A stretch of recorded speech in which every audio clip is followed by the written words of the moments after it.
mu mbeera y'okutambula ne Uncle Chumi wali okimanyi bulungi nti yenyigira mu mukwano gw'ekifura nnenge n'ekikukujju no mu kusooka nali sikimanyi, but of course as time went by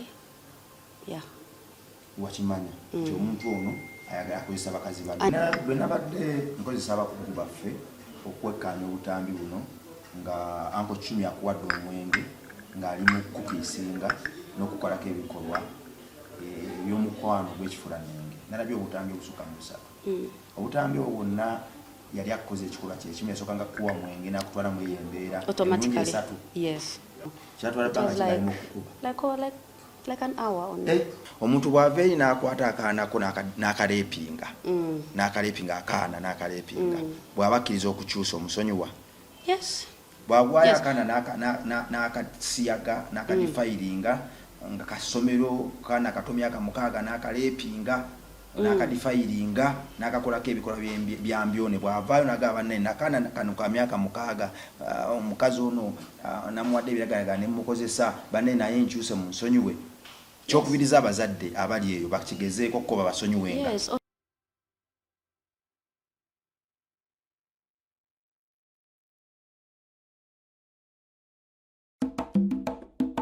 Lenga naffe tugenda kwejjusa olina bizinesi yo gyolanga oba oli munnabitone muyimbi komediyani oba MC. Lenga kontenti wo wano naffe MRLive. Tunda kontenti wo mukadde katono obune ebitundu by'eggwanga byonna. MRLive, where charity begins. Ku MRLive kwe tuli amanya bampita Rimasam oba osobola okumpita Mechanic Rabongo. Wasuze otya wasiiri otya Katonda kumya atya nze ku saidi yange ndaba matendo merere omusana gwaka ate ekire enkuba yasuze etonnya. Kitegeeza ki nti Katonda atulabirira buli kadde teyeebaka. Nzikiriza mu Katonda kitaffe oyo asinga byonna n'omwana wo mu Yesu Kristo era nga mpita mu mwoyo omutuukuvu. Nze nsuubira nti nsobola okutuuka gye nnwanira okuba. Kijja kuba kya bulyaza amaanyi obulamu bw'ensi obumpi bwe buti okumalamu ne bunnemesa eyo gye ndiwummulira ebbanga eddene. Bannaffe baafa emyaka 8 emabega tebaddanga. Kiba kya buluvu nnyo era kiba kya njawulo ku saidi yo mu ngeri y'okwerowoozaako okulowooza nti obulamu bwogenda okuwangaliramu emyaka 8 bwa muwendo nnyo okusinga gye tuliraga. Awo nno amaanyi ago ge ganjijjula munda muli n'enkeera n'enjija okuweereza okubaako ne byengatta ku ggwanga lyange nga mpita mu bigambo byankuutira okukola. Yankuutira kwagala bannange nga tuyita mu John 15:12 kuba budaabuda nagenda gye bali buli kadde n'ekisa. Era bwe yayita mu biwandiiko bye ye kennyini yaŋŋamba nti oyo eyeesittaza omwana omuto yeetaaga kusibwako bipingupingu n'ebirala ebiringanga ebyo bamuteeke wansi mu nnyanja abonerezebwe. Amaloboozi ago gampikaapika buli kadde okulwanirira omwana omuto n'omuntu ali innocent. Nkiddamu sina buzibu na muntu mukulu alina muze gwakola era musanyukirako wadde nga nsobola okuba nga sigukiririzaamu. Nkiddamu obuzibu wange bwe buva kwe kulaba omuntu omukulu afoosinga mukulu munne mu muze gwateyagalidde oba afoosinga omwana omuto mu bwakabaka bwa sitaani nga tannatuuka kwesalirawo. Kitandikira erinze naawe tewali muntu mulala agenda kujjanja atulwanirire bomukulembeze mu ekyo olwo n'abalala bali kusanga olwana. N'ennyongera okukujjukiza titugenda kuwangula era tuliwangula singa twegatta tugenda tuuka wala. Nabango Charity Foundation yensindise wano abaana abasuka 150 tubujja ku nguudo obwana obwo ne mu family zikyasinze okuba bambi. Katonda zaata najjukira is struggling buddayo ku ssomero. Twebaza Mukama nti requirements twamufunye kakati twetaaga school fees $1,10,10,000 buli kaana kawa $3,300 gwali eyo solo gamba nti nedda ekimu kyange eky'ekumi ekyensi tozanyira ku kya Katonda ekyensi omwaka guno kati sigemu akanaka Katonda kano kaddeyo kasome obwana buno bwe busoma tuwabagumu ekitenkanika nti ensi yaffe y'enkya egenda kubaamu abayivu era bakwenkufu abagenda ogitwala mu maaso. Tulyogera tutya nkiddamu nti twayamba nga tetwayigiriza y'ebigambo bya Mukama waffe Yesu Kristo n'enjiri eri bonna etya amawanga nga tebamanyi kuvuunwa na kusoma biwandiiko. Nkomyewo omukulu jebaleko kale obulamu bulungi nsanze okusinkana. Okay. Oli okay mu Luganda oba tukozesa Kinyanyimbe oluzungu? Okay. More of English or Swahili? Naye lw'obulungi lw'abantu abali kubanga this is a local channel, at least let us try to improvise. Okay. We can make it. Your Luganda is not such bad. Sure. And we can use it deeply to communicate. Sure. We are doing these interviews for the kids out there. Some of them tebamanyi Luzungu. Babaana bato. Ate being net channel ya Luganda strictly. Let us try to improvise. We can make it. Yeah. Mu story ya Uncle Chumi.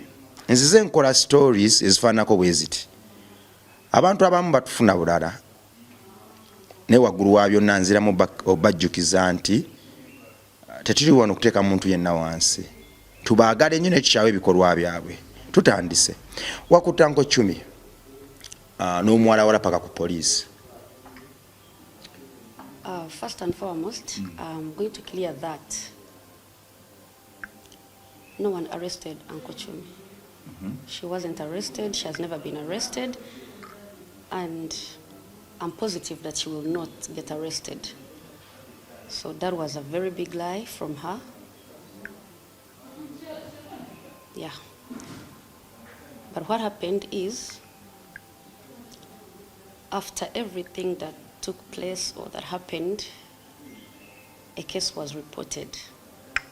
Naite wali yasiba Uncle Chumi. Wait a bit.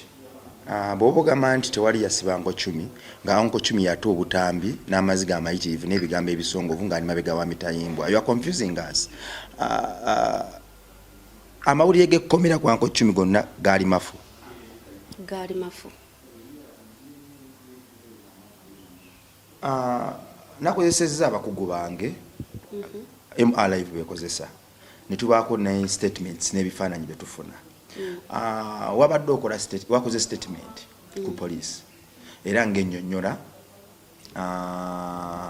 engeri obulumi bwayitamu ng'Uncle Chumi yabukutuusaako. Statement eno nabadde manyi nti gwe okugikola wagikoze okutta Uncle Chumi, wagikoze bukozi ng'amaze okwekwata n'odduka n'okola statement eyo. In most cases, ekintu nga kyakabaawo oba I should say nga incident yakabaawo yakatuukawo, right? That's the right word. Nga incident yakatuukawo, like omuntu alumiziddwa agenda na reporting other case ne bamujjako statement. After that, this is when the other person is called in. So the statement that you have is something that was done by me, but this is like that exact day when the incident happened. So they don't just call in someone and then arrest somebody just like that. No, because this other person is given chance to also narrate their own story. They are given a chance to also defend themselves. So police doesn't just come up and then arrest somebody. And this is why I'm saying that she has never been arrested. She was never arrested. And I am positive that she won't be arrested. Kuba tuli bantu bakulu, I believe that we are going to get to an understanding. Essanyu limbugaana ku mutima lwentulako n'abantu bwe bati. Mpulira ekisanga kinjijudde kubanga mba ntudde n'abantu bendabanga. Katonda abalese ku meeza zange n'olwaleero mpa omukisa okubaako nekyensomesa. Omwana musembeze, gwe maama, programu enteri mbuwemu, naawe sembera. Taata akamere kamutere ku dining naye asembere, ne jjajja osobola omukubira essimu nti ku MRlive basonze neera. Amanyago? I'm called Sorobi. Sorobi. Yes, you can call me Sorobi Ninsima. Ninsima. Madam Ninsima, onansonyiwa naye ka ngendeko little bit kanstremuko ku interview eno ku lw'obulungi bw'olunaku luno. Katonda yalwese maaso gaffe, nze naawe tewali alutegese okujjako ye. Mu statement gye nasomye gye wakola, wali wakyuzinga Chumi okukukuba, okwagala okutwala mu bikolwa by'omukwano gw'ekifuula nnenge lesbian omukwano gw'ekifuula nnenge kanti kozesa oluganda omukwano gw'omukazi n'omukazi omusajja n'omusajja era yakuwa omwenge nara ngo kukisinga nga bwakwata video mu statement watekamu n'okubba yakubba amasimu ne miliyoni 2 ne dola 2 amasimu gali 3 iPhone 2 ne Samsung something like that byali mu statement era nogamba nti Uncle Chumi yatandika okuteeka ku nninga okwebaka naye akozese mu bikolwa by'ebisiyaga bwe wagala nanekokozesa vidiyo ezo kuintimidatinga nga buli kadde agamba nti agenda kuta vidiyo ezo zeyakwata ng'onywedde omwenge otamidde ng'akukiisinga akatego wakagwamu ekyokutuuka mu mbeera y'okunywa omwenge otule mu mmotoka y'omuntu bakukwata vidiyo nga mwekiisinga kamba kikyatandika kitira kyajja kiti okay nga bwe nakugambye nti we are actually getting to an understanding so we are literally tuli mu kukitereeza tukisortinze tuli mu kukitereeza I feel like I wouldn't want to go into much details about that.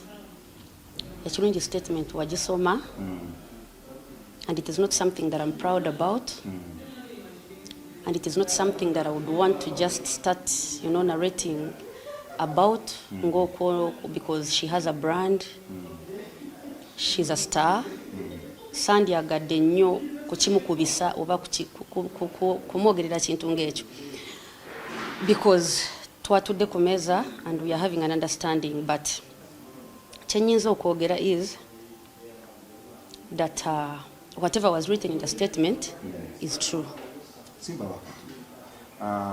star ina brand she's a brand ebintu ebyo bizza ensi yaffe nabega kituufu bantu bangi bagenze bakola bannaabwe ebikolobero nga beerimbika ku brand ze balina nga beerimbika ku kanya katonda kabaazise olwo nno bajooga omukadde omukulu n'omuto golowooza kubanga bwe nkutunuulira gw'omu ku bantu be nandyagadde okuddamu ntunuulire mindset yo yabakunye ekitenkanika golowooza si ke kaseera abantu nga mmwe okuvaayo okudibya ebintu ebyo nti lyasobola okukozesa erinnya lye ly'alina ne brand ye okunjooga then olw'okuba nti bwenna amwogerako bajja kugamba ngezaawo kumukakkanya so kati kankimire dani okukyogera out nga nkulaba nga asukka waawo.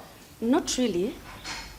Of course ensi bw'ejja okulowooza but kati kisinziira n'omuntu gw'oli mu kino ekintu naye waliwo okusanga nga maybe eyantuusaako obulabe oyo yali agala okuntuusaako obulabe nga tayagala kuwuliziganya naawe oba tayagala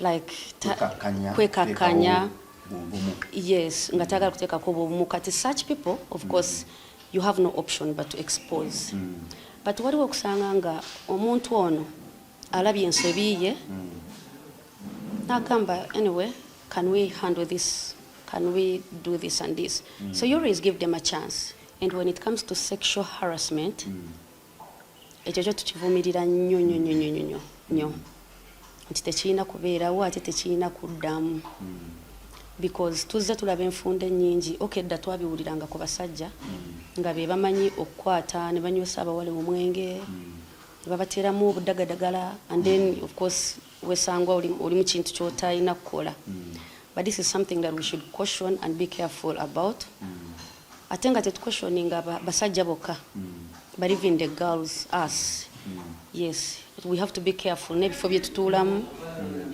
ebyokunywa bye tunywa abantu be tunywa nabo ng'ebyo ya but otherwise when it comes to Uncle Chumi's case what I can tell is that Uncle Chumi has been a friend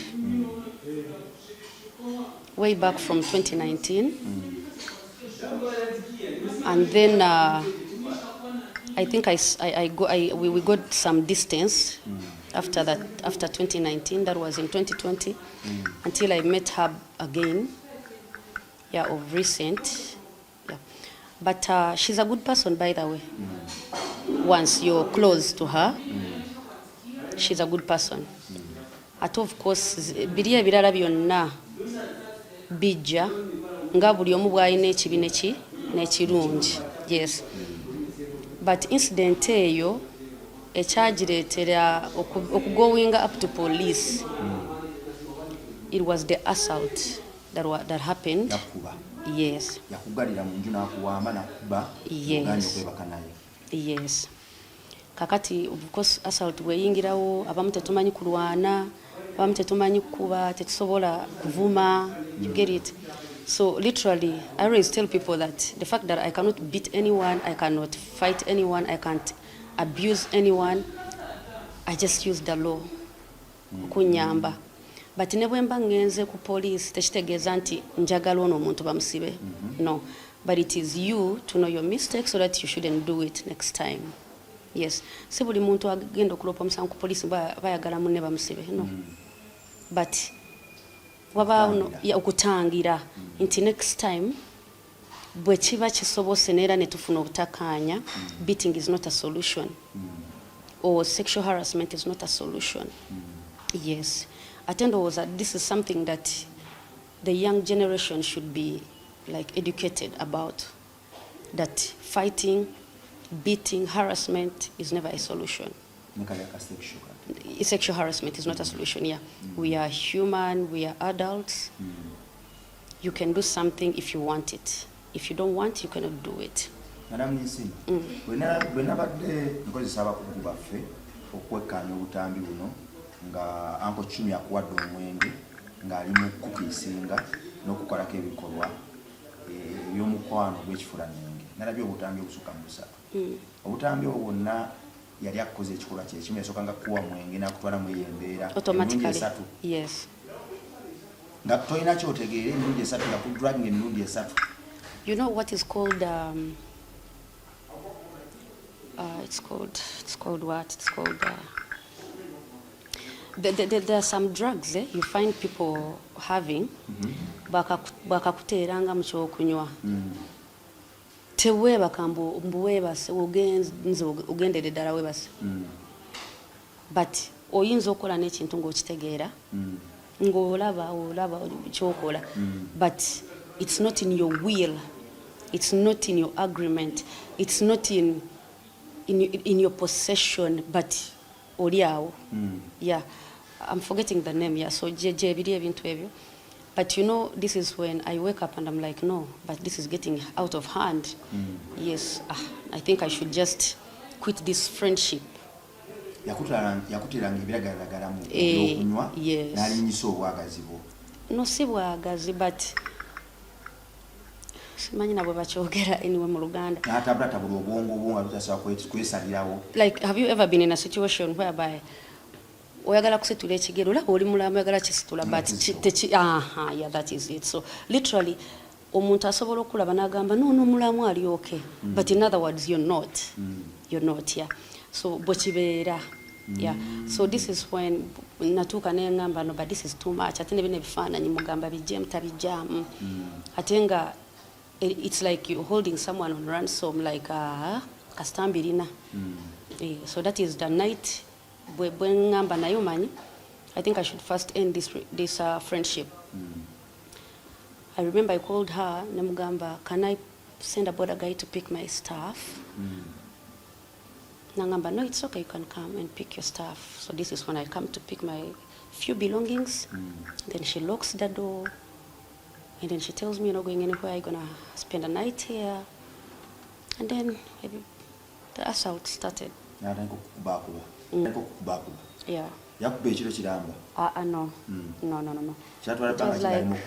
was like an hour only.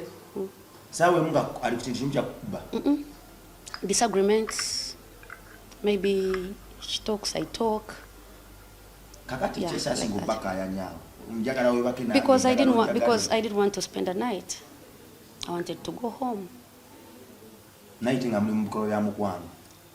Simanyi oba kye yali agenda okukola, but still I personally had come without that mind of spending a night. Kiringa bwe nva wano ne ngenda ewa mukwano gwange nga mukwano gwange just naye nga tekimbaddemu nti ngenda kukusuulira so nengamba omanya kangende eka. So it wasn't, you know, my mind was not set to that. So I literally wanted to go home, to head out. Mu mbeera y'okutambula ne Uncle Chumi wali okimanyi bulungi nti yenyigira mu mukwano gw'ekifuula nnenge gw'ekikukujju? No, mu kusooka nali sikimanyi, but of course as time went by, yeah.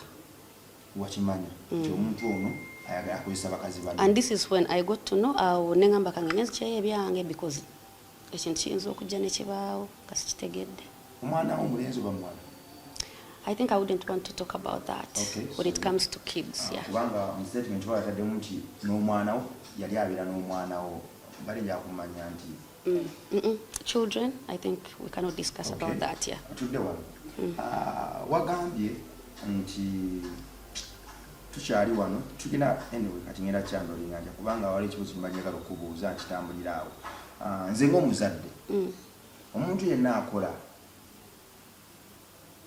ekintu ekyefaanirizaako ekitali kituufu maaso g'omwana wange ne maaso gange nga sinnaba involvinga myself mu mbeera y'okumukomya soka nerowooza ku baana bange n'abantu abali innocent abalinganga nze. Olowooza bw'ogamba nti tubisootinze nze twabituddemu ne tubisootinga naye ng'omuntu yatuuka ne ku level ekudraginga nakozesa ebintu ng'otamidde, olowooza oba toba selfish nnyo okubaako n'abaana abalala abawala n'obwana obuto bw'osibidde ewazibu n'otabuwa mukisa nabo okumanya mboozi zino nakutegeera nti ebintu bino gyebiri singa ekintu kino tuvaayo kuba ndaba okusinziira ku mboozi gye nnina n'engeri okiyita nnyo kungulu which is okay, naye kolowooza si kyekiseera abantu ababangufu nga ggwe abali informed okuyimirirawo abaana baffe n'ensi yaffe enkya okuvaayo ekikyamu okukiyita ekikyamu ewatali kukkiriza kutuula ku mmeeza na muntu azze atambulira mu kibi ekyo ng'ate tufunye n'omukisa ogw'amateeka okubaako n'engeri gye gabadde gakwata ku muntu oyo ate ffe ne tutema amateeka ago ne tugazza emabega. Koza si kyekiseera abantu abalinganga mmwe muveeyo mulwanirira abaana baffe ensi yaffe ne Katonda waffe kubanga yakukuba n'akuwa omwenge okukozesa ebikolwa okukiisinga nakwata obutaami nga teweeyagalidde kuba nze mbuyina gubuga nti natudde ku mmeeza naye wadde yandraginga nankozesa ebyo ebintu. Olowooza oba tofuuse selfish? Teebereza baana bameka abayita mu mbeera ng'abantu abalinganga abo bazibayisaamu nga tebeeyagalidde ne babatuusa ku level ate gwe tasobola kutuukako. Nedda, I wouldn't say that. It's strong. No. If I was strong, I wouldn't have run for rescue. But njagala gamba nti it is not selfishness because this is a two-way traffic. Nti nga bwe tugambye bali nabo baana betuli mu kulwanirira. Ne Chumi mwana nange ndi mwana ffena tuli baana because we have parents. And this is where I told you that we are supposed to be given chances in life. Bw'obeera n'omuntu yabbye leero n'ekyanabba nga mubuulira nga tawulira, then there you're good to go ahead and expose. But nga bwe nakugambye, as long as omuntu omubuuliridde oba bamubuuliridde and she's okay to change and she knows her fault, then toyina temu attackinga nnyo because still naye oba omukosa. Ensonga lwaki at times people keep doing things in secret that are very bad. It's because they are judged 24/7. They are not given chance in the community. They are not given chance to be heard or listened to. So nze sibelivinga nti omwana asobeza mulete mukube mulage ensi biki no, because in the other hand you're killing their self-esteem, you're killing their their confidence, you're killing what. But give these people a chance. This was the first time it's happening, and we talked, we met counselors, and we got to an agreement that is positive. So singa kyabadde nti n'abantu tabawuliriza, then there it is okay to talk about it and expose it. But then when you do it, kuba naye mwana wa muntu kiba kimukosa. So I believe in giving people chance. Yeah. So kuba nekato already abakiwulidde n'abakirabye baba kiraba nti next time bw'akiddamu bagamba nayo yo baamugamba teyawulira nabo. The whole world will come out. I like the way you reason out, and I like the way you organize your statements. And, I think osukako kuchemadde ndowooza. Yeah. Madam Ninsi.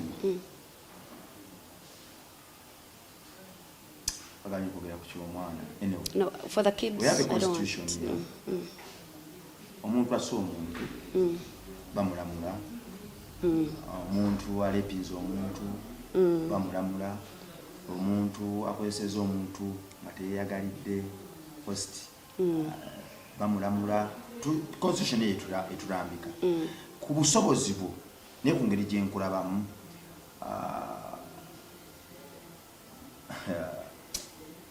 kambeyo kali kanzire bwokyagala okkiriza amateeka ago gonna kuba tulabamu musango gwa kimi tulabamu ebintu bingi nnyo okkiriza amateeka gonna tukasimireko ettaka ate ga bulabe olw'okuba nti gweolaba 10 mwana wa muntu 10 abantu bakola abaana b'abantu bakola ebintu ebyo lusi baana b'abantu Anti kyenkugambye nti it's a two-way traffic. Eyasobeza mwana wa muntu naye mwana wa muntu kati it's between the two parties who you know if change kyesitayagala kyekino someone having a big head or you know nga ogezezaako omulaga ensobi ye tagirabye. That would be very bad because even when I've seen it in the like at police or anywhere.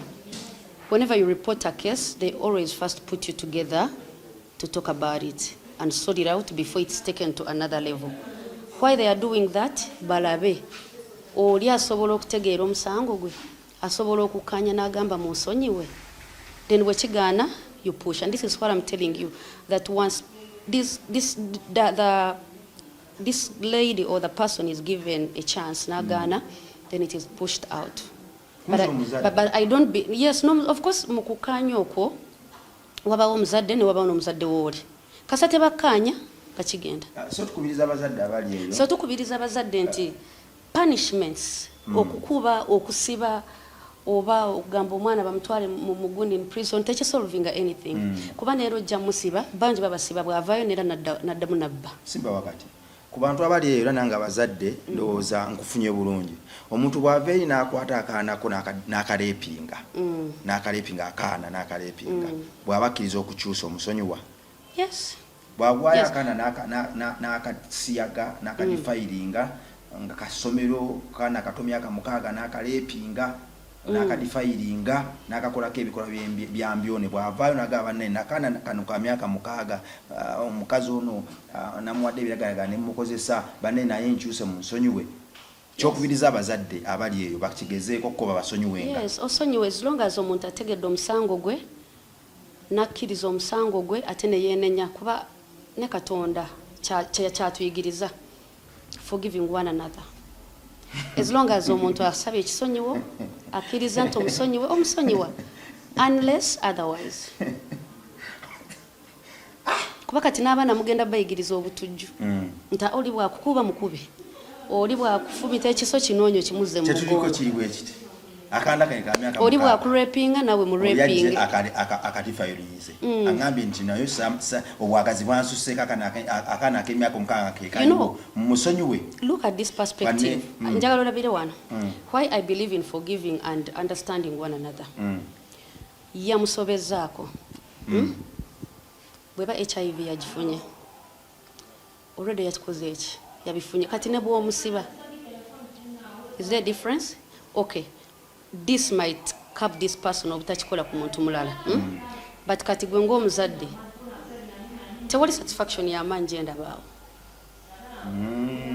because already omwana owange yakoze eki tebugenda bumuvaako obulabe but bamusibe bw'aba tasobola kukola ki kwenenya n'akakkana n'ategeera ensobi ye okitegeera but bw'aba agirabye neyeenenya then forgive.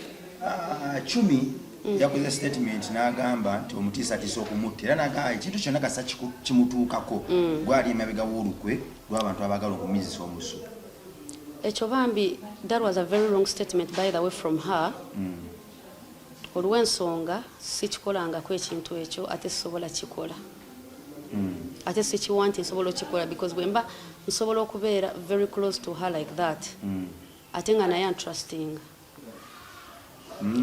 Yes, eyo ensobi yali actually kyemba nsaba ne Uncle Chumi. I wish he can come out and clarify that. Either yawulira bubi oba simanyi wa yaja information, but if I've been with her and trusting about you for all this long, then I doubt if I could do something like that. Byabadde bya bulimba nnyo. Ebyo byadde agamba mbu omuwala alina abanene biki by'omukyala alina abanene no. Actually waliwo video endala gye yafulumiza ng'agamba nga ye bwe yaleese abanene bonna n'aba flying squad ate nga yabaleese. So kati nze sirina munene gwe naleetaawo kye nakola kyali kimu kugenda nenkola ki nenfuna police assistant naye nga teri yamusiba teri yamusibyeko teri agenda musiba ate teri yamuthreateningako mbu bambu ekintu kyonna kigenda mutuukako no because of course ye yantuusaako obulabe. Gwe muganda wange ali eyo ayina enjogera egamba nti oli ayina abanene ayina buli kimu. Gwe omunene ali eyo gwe bali faalingako mu mbeera nga zino ez'okukabasanya abaana abato okutulugunya abalala nawe oyina abaana. Sitaani agenda kukikuteera ku mmeeza yo nga kijja kuba kinene nnyo gwe okukimira. Abaana bajja ku mmeeza yo ofuna obwenkanya ng'olabira ddala babakoze ebyambyo ne babasobezzaako ne weeyambisa ofiisi yo oba ne weeyambisa abanene abali waggulu wo kuba kufutyanka. Ogenda kuwangaala ku baana bo nga bafuna buli ekintu ekyasinza okuba ekibi mu nsi muno. Sikusabira bubi naye bw'otakyusa omukono gwa Katonda gutambula era gwandikukkako. Nze nzikiriza ensi yaffe Uganda ya muwendo nnyo ekitenkanika nga tukyatenda embeera y'obudde akasana akaaka ebitooke ebya green n'ebimera n'ebibala ebiringanga ebyo. Naffe abantu twelowoozeeko ensi ekulaakulana bantu era ensi enyirira abantu. Kijja kuba kya bulyaza amaanyi Katonda okutubuuza bwe nagibakwasa mwagikolamu ki nga twakungula mize ejasobola nakuyisika mu kamwa. Nzikiriza mama Nareiso akoze omulimu era mulaba ng'akwata ku brands ennene ezo ezitulugunya abalala. Naye era nzikiriza nti akyayina olugendo lw'okutambula lunene wadde nga tasobola lutambula bw'omu. Bwe twegatta nze naawe tusobola okumuyambako. Kamu gwe muganda tusobola okumekingira ddala eggwanga eriri great nate. Omuyimbi ayina erinnya kiba kyabwewusa okulowooza nti ojja kwesa erinnya lyo onyigiriza abalala. Ate era ndoza kyandibadde kya muwendo gwe omuyimbi atannayingira music industry okukola ku research n'otegeera ekintu ky'oyingiramu baani abakisookamu baali beeyisa batya n'abakiwangaaliddemu babadde beeyisa batya okwewala obutego. Tugenda kumaona emboozi nga zino kulwatunda n'ensi yange mweraba.